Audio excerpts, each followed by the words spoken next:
ముఖ్యమంత్రి గారి దగ్గరికి వెళ్తే తప్పకుండా సమస్యలకు పరిష్కారాలు ఇచ్చేటువంటి పద్ధతిలో మేము ముందుకెళ్తున్నాం.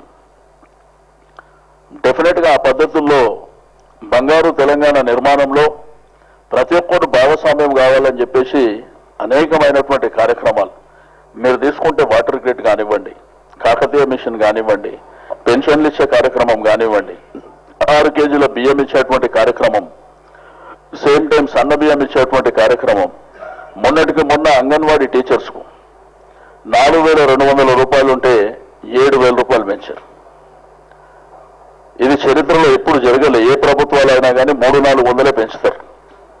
ఇప్పుడు చూసారు ఆంధ్రప్రదేశ్ రాష్ట్రంలో అంగన్వాడీ టీచర్స్ అందరూ హైదరాబాద్ వచ్చి రోడ్ల మీద పాపం వాళ్ళ పరిస్థితి చూస్తే ఆయన చంద్రబాబు నాయుడు గారు ఒక మాట కూడా చెప్పలే. కాబట్టి ఇవన్నీ పరిస్థితులు ఉన్నాయి. ఈరోజు నేను ఒకటే ప్రజలకందరికీ రిక్వెస్ట్ చేసేది ఒకటే, తప్పకుండా తెలంగాణ రాష్ట్రం సుదీర్ఘమైన పోరాటం తర్వాత వచ్చింది కాబట్టి డెఫినెట్గా ప్రభుత్వం చాలా కార్యక్రమాలు చేసేట్టు ఉంటాయి, కొద్ది వెనక ముందు జరుగుతుంటాయి. ఒకటేసారి అన్ని జరగవు. ప్రభుత్వం ఉన్నప్పుడు ప్రభుత్వంలో కొన్ని పరిస్థితులు కూడా ఉంటాయి. ఎందుకంటే ఇప్పుడు సెంట్రల్ గవర్నమెంట్ ఈ డీమెర్జర్ విషయంలో కూడా మీకు అందరికీ తెలుసు. ఇదంతా ఎప్పటికప్పుడు మీకు కూడా ఇన్ఫర్మేషన్ ఉంటుంది, పత్రికల విలేకరులకు కూడా. కాబట్టి ఇవన్నీ ఉన్నాయి. అదేవిధంగా మీకు హైకోర్టు విషయంలో కూడా ముఖ్యమంత్రి గారు గడిచిన 2 మాసాల కిందనే చీఫ్ జస్టిస్ని కలిసినటువంటిది మనకందరికీ తెలుసు. ఆ తర్వాత హైకోర్టు విషయంలో మరి మొన్న అసెంబ్లీలో తీర్మానం చేసి పంపించడం, మా పార్టీ ఎంపీలందరూ పోయి అక్కడ వారిని కలవడం, ఆయన కూడా సెంట్రల్ మినిస్టర్ గారు ఈ ఎలక్షన్ ఒక్క కారణంతో నేను ఇస్తా అంటున్నా కదా అని చెప్తుండు. అది ఇప్పుడు కాదు, 2 నెలల నుంచే ప్రాసెస్ జరుగుతుంది. జరిగినప్పుడు మీరు వెంటనే ఇస్తాము అనేటువంటిది ఆయన ఈరోజు చెప్తున్నాడు. అయినప్పటికీ తీర్మానం చేసి పంపించి ఎంపీలు అక్కడ పోయి కలవడం. రెండోది మీరు జాగా ఇవ్వాలా అంటే వాళ్ళ ఉద్దేశం ఏంటంటే మీరు జాగా ఇవ్వడం లేట్ అవుతుంది అనుకుంటారు. మేము ఎప్పుడో ప్లాన్ చేసి పెట్టింది ఆల్రెడీ గచ్చిబౌలిలో ఇవ్వడం జరిగింది.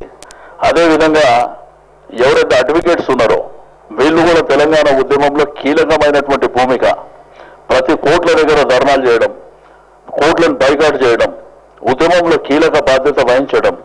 మరి 100 కోట్ల రూపాయలు చరిత్రలో రిలీజ్ చేసినటువంటి ఇది ఎక్కడ ఏ ప్రభుత్వాలు కూడా చేయలే భారతదేశం లోపల. కాబట్టి ఈ విధమైనటువంటి వాతావరణం ఉంది. తప్పకుండా ఈ తెలంగాణ రాష్ట్రం అభివృద్ధి సంక్షేమ కార్యక్రమాలు ముందుకు తీసుకెళ్లాలంటే మరి పూర్తి స్థాయిలో అందరి సహాయ సహకారాలు అవసరం. మరి డెఫినెట్గా మా 2 అభ్యర్థులను కూడా గెలిపించాలని చెప్పి మేము గ్రాడ్యుయేట్స్కి అందరికీ రిక్వెస్ట్ చేస్తా ఉన్నాం.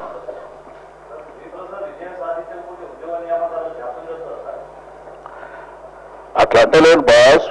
ఆయనకి ఏంటంటే ముఖ్యమంత్రి గారి దగ్గర బాగా సన్నిహితంగా ఉండేటువంటి వ్యక్తి, చొరవ తీసుకున్నటువంటి వ్యక్తి.